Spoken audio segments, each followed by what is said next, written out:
Rachel Wana. I'm Lubika Rawood.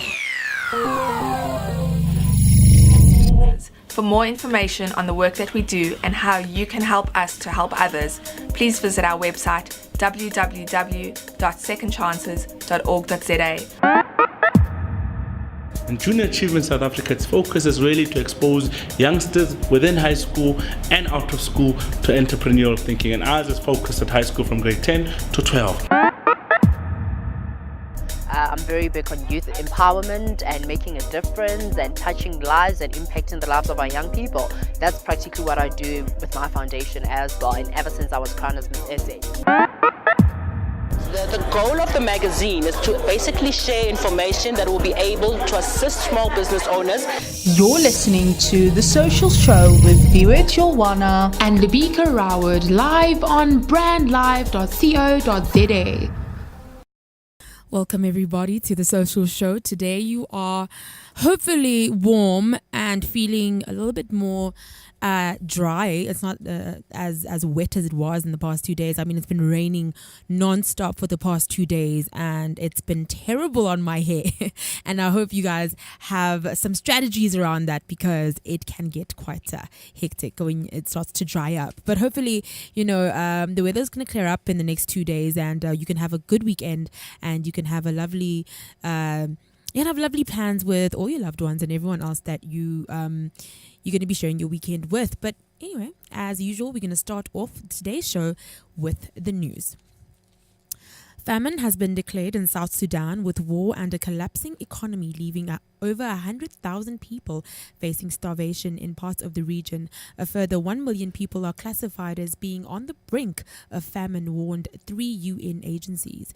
The Food and Agricultural Organization of United Nations, the United Nations Children's Fund, UNICEF, and the World Food Programme also warned that urgent action is needed to prevent more people from dying of hunger. If sustained and adequate assistance is delivered urgently, the hunger situation can be improved in the coming months and further suffering mitigated. A total number of food insecure people is expected to rise to about 5.5 million at the height of the lean season in July if nothing is done to curb the severity and the spread of the food crisis. According to the Integrated Food Security Phase Classification, which is called the IPC, update released by the government, the 3 agencies and other humanitarian partners say that 4.9 million people, more than 40% of South Sudan's population, are in need of urgent food, agriculture, and nutritional assistance. In other news, Yolandi Skuman of Bayberry and Martin Ackerman of Tivia were recently honored at the Global Forum during the 2017 Clean Tech Week in San Francisco. Skuman, the winner of the 2016 Southern African Global Clean Tech Innovation Program for SMEs, was named one of the 2 overall runner-up teams, while 2016 GCIP SA runner-up Ackerman was the winner in the Green Buildings category. Now, Skuman and Ackerman competed with clean technology innovators and entrepreneurs from India, Malaysia, Morocco, Pakistan, and Turkey for top honors at the forum. Skuman's A Wet Box, which is a wetland in a box, is a nature-based, ecologically engineered water purifying solution suitable for use in rural communities facing water security challenges, as well as for residential, holiday, and corporate developments. It is also available as a do-it-yourself package. Ackerman is delighted with the recognition, and this award, he says, is the first step in convincing the world that this is the way roof tiles should be made. Now, Tivia received the award for roof tiles, which is manufactured from 99% waste materials, and the tiles are 75% lighter than conventional concrete roof tiles, but double the strength with less than 0.1 breakage, translating into cost savings of 8% to 15% on total roof installation. In other news, African partnership has been launched to fight childhood cancer. Now, a $100 million pediatric hematology oncology treatment network has been created in public-private partnerships between American institutions and the governments of Botswana, Uganda, and Malawi. Now, the comprehensive initiative is called Global Hope and will build long-term capacity to treat and dramatically improve the prognosis of thousands of children with cancer and blood disorders in South Southern and Eastern Africa. In the United States, 80% of children with cancer survive, but in sub-Saharan Africa, the overwhelming majority of pediatric patients do not survive. The mortality rate is estimated to be as high as 90%, meaning that thousands of children die from cancer across Africa each year. This is in large part due to the inadequate healthcare infrastructure, a significant lack of expert physicians, and other health workers trained to treat children with cancer. The most common types of childhood cancer are blood-related, including leukemia and lymphoma. Global Hope will partner with local governments and ministries of health to build medical capacity to diagnose and treat pediatric blood disorders and cancer in Botswana, Malawi, and Uganda. The initiative will also create significant clinical, educational, and research capabilities. And that wraps up the news for the hour. Have you ever thought about the power of social media? Social media has the power to make your business grow. Yeah. Why don't you let us manage your social media? Because our business is to see your business grow. Visit us at www.bstownmedia.co.za. So yesterday we spoke at length about the past presidents and their foundations, and I spoke a little bit about how their leadership skills were quite they basically were translated into their foundations and the core mandates of their foundations. When you think of our last president, which was Thabo Mbeki, and the way he conducted his term was more strategic, as I said before. It was a bit more intellectual, and it was about our African Renaissance, and those are the same sentiments that are echoed in his Thabo Mbeki Foundation. And then also I spoke about Nelson Mandela and his humanitarian work and his human rights activism, and rightfully so, his foundation also does the same thing. It is about securing and upkeeping the human rights of South Africans and people around the world, and those efforts were also translated in the good work that we see now in 67 Minutes, Mandela Day, 4664, and a lot of other things. Mandela Day, Mandela Hospital, Children's Hospital, that was just opened last year. His work has really exceeded his legacy and has actually carried the same spirit that he had for South Africans and Africans in general, as well as people in general. He was a humanitarian through and through. Thabo Mbeki was a strategist. He was an intellectual, but more than that, he believed in education, and he believed that education was the key to really changing how Africans see other Africans. And I think that's something he also really you can see and you can feel when you are dealing or understanding the kind of work that his foundation does. And lastly, we're going to be talking about today, we're going to be focusing quite extensively on Jacob Zuma. Jacob Zuma also has a foundation that he started a while ago. And at least I know 3 of his other wives also have their own foundations. We know, one of his wives was also the head of the AU quite recently. So we know that he has quite a philanthropic family, and he has a philanthropic he has a very philanthropic energy to him. So it's very important that we also highlight his foundation and the kind of work that he does. But before we get into the foundation, the Jacob G. Zuma Foundation, we're going to talk a little bit about Jacob Zuma. Now, his history, his ups and downs, his struggle, his victories, so that we can understand a little bit more on his foundation. Because, again, I do think the way in which the president, the past presidents had run the country and had the things that they intensified, the things that they worked on were translated into their foundations. And the same can be said for Jacob Zuma. So we're going to start off with a brief history on who he was, how he started. A lot of people don't know how many things he went through, how many things he did for our country, and it's very important that we talk about them. And you'll see how important those things have been in how he has created or understood his foundation. Of course, he quit as the head of his foundation a while ago, but it doesn't mean that he doesn't oversee and doesn't work alongside the CEO and the people that are now in charge of delegating and running his foundation. So we're going to start off with his history. Now, Zuma began engaging in politics at a very early age, actually, and joined the African National Congress in 1959. He became an active member of Umkhonto we Sizwe in 1962, following the South African government's banning of the ANC in 1961. Zuma later joined South African Communist Party, which is the SACP rather, in 1963, and that year he was arrested with a group of 45 recruits near Zerast in the Western Transvaal, currently part of the Northwest Province, and convicted of conspiring to overthrow the apartheid government, a government which was led by white minorities. Then Zuma was sentenced to 10 years imprisonment, which he served on Robben Island with Nelson Mandela and other notable ANC leaders also imprisoned during that time.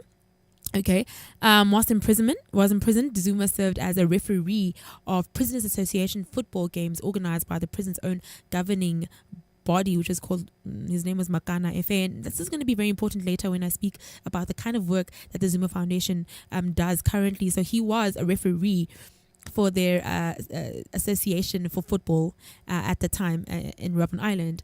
Anyway, after his release from prison, Zuma was instrumental in the re-establishment of the ANC underground structures in the Natal province. And during this time, Zuma joined the African National Congress Department of Intelligence, where he later became the department's head of intelligence. Now, Zuma first left South Africa in 1975 and met Thabo Mbeki in Swaziland and proceeded to Mozambique, where he dealt with the arrival of thousands of exiles in the wake of the Soweto uprising. Zuma then became the ANC National Executive Committee member of the committee in 1977. He also served as a deputy chief representative of the ANC in Mozambique, a post he occupied until the signing of Inkomati Accord between the Mozambican and South African governments in 1984. After the signing of the accord, he was appointed as the chief representative of the ANC. Now, he served on the ANC Political and Military Council when it was formed in the mid-1980s and was elected to the Politburo of the SACP in April 1989. In December 1989, the South African government requested Mozambican authorities to expel 6 senior members of the ANC, including Jacob Zuma, as a result of pressure applied by the apartheid government on Mozambique. And in January 1987, Zuma was forced to leave Mozambique, and he moved to the ANC head office in Lusaka, Zambia. And also, I know that Thabo Mbeki was also in the same office at the time, where he was appointed the head of underground structures, and shortly thereafter the chief of intelligence in the department. Now, following the ban of the ANC in February 1990, Zuma was one of the very first ANC leaders to return to South Africa to begin the process of negotiations. Now, in 1990, he was elected the chairperson of the ANC for the National Natal region and took a leading role in fighting political violence in the region between members of the ANC and the Inkatha Freedom Party, the IFP. And he was elected the Deputy Secretary General of the ANC in the next year. And in January 1994, he was nominated as the ANC candidate for the premiership of KwaZulu-Natal. Now, the IFP, if you didn't know, was led by Mangosuthu Buthelezi, but put particular emphasis on Zulu pride and political power during this period. And in this context, Zuma's Zulu heritage made his role especially important in the ANC's efforts to end violence, to emphasize the political rather than tribal roots of violence, and to win the support of the Zulu people in the region. Now, this is also a very important point to remember when I get back to his foundation, because Zuma's Zulu heritage has been a big part of his of his rallying, a big part of his foundation, a big part of who he is. And that's something that's also evident in the work that he did in the foundation and work that he does in the foundation. And you'll see a little bit later when I tell you a little bit more. Now, he then later became the MEC of Economic Affairs and Tourism for the ANC in his hometown, province of KwaZulu-Natal. And then after that, he became the deputy president. And, fast forward to now, here we are. And Zuma is the president of the African National Congress and is the president of our country, obviously. And to cut a long story short, Zuma has faced significant legal challenges. I mean, he was charged with rape in 2005, but was acquitted. I have to say he was acquitted, because if you don't say that, it's a little bit problematic. He fought a long legal battle over allegations of racketeering and corruption resulting from his financial advisor Shabir Sheikh's conviction of corruption and fraud. Nobody can forget that big trial. On the 6th of April 2009, the National Prosecuting Authority dropped the charges, citing political interference, although the decision had been challenged by opposition parties. And as of March 2016, the matter is still before the courts. And after extensive state-funded upgrades to his rural homestead at Nkandla, the public protector found that Zuma had benefited improperly from the expenditure, and the Constitutional Court unanimously held in 2016 Economic Forum Freedom Fighters versus the Speaker of the National Assembly that Zuma had failed to uphold the country's constitution, resulting in calls for his resignation and a failed impeachment attempt in the National Assembly. So it's no secret that Jacob Zuma has had a rough term. He's had the roughest term out of the two presidents. He has had a lot of challenges, from his rape trial, as I said before, to his corruption, trials, to the Nkandla report coming out, to a few of the paintings that came out that were slandering his name, really. But a lot of challenges, a lot of charges against him. But this never stopped him from being, a really, really philanthropic man, and a man who wants to give back to the people, and this brings us to the Jacob Zuma Foundation, right? The Jacob Zuma Foundation grew out of what is originally called the Jacob Zuma Reconstruction and Development Program Educational Trust, which was established in 1995 before he became president. The present-day foundation was registered in 2008 and formally launched in 2010. Now, out of the things that he has done, Zuma has really been different in the way that he's conducted his foundation, primarily because of the kind of things that he found important, the kind of things that the foundation has been linked to. But they ring true to who he is. They ring true to what he believes in, and what I think he went through in his life, and the things that he finds very important to himself. One of the things that the Jacob G Foundation has been linked to is one of the first so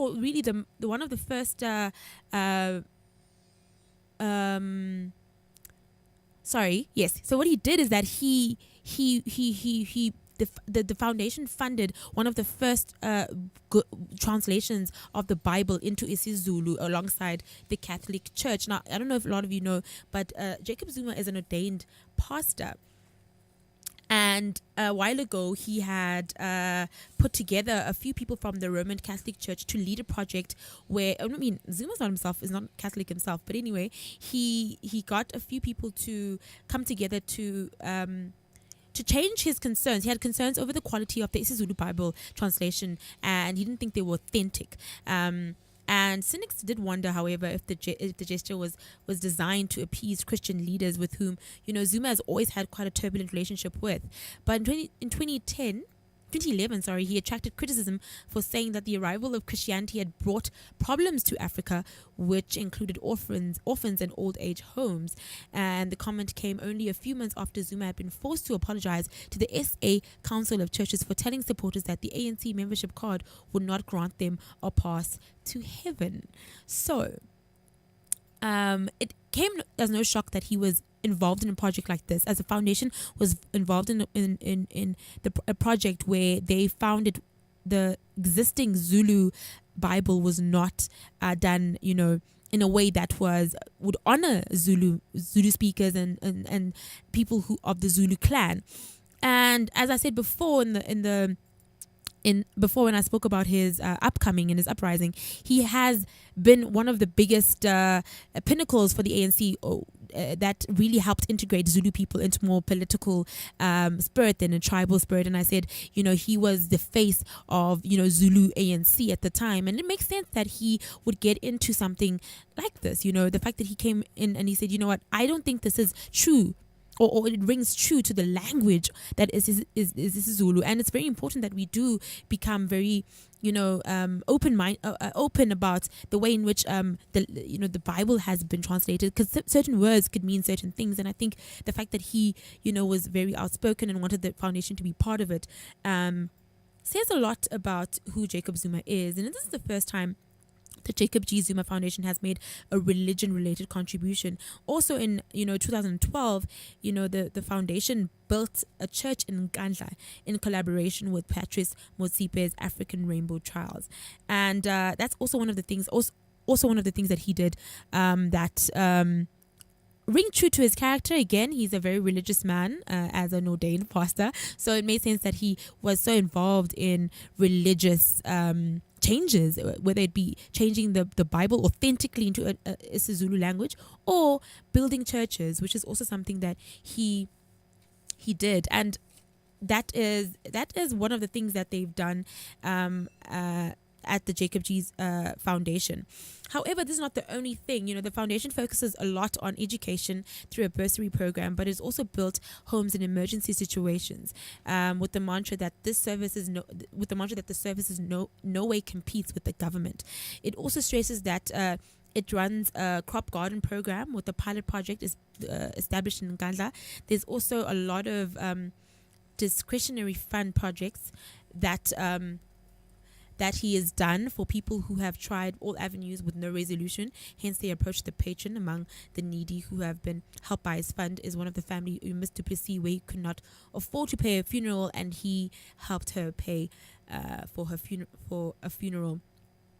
Also, there appears to be little transparency, however, with the foundation's operations of funding, and on its website, members of the public are urged to donate money. And it is known that Myeni has been overseas fundraising missions before, and the Mail and Guardian did report in 2012 that Telkom had made 1 million donation to the foundation in 2011, and also a major backer appears to be Patrice Motsipe.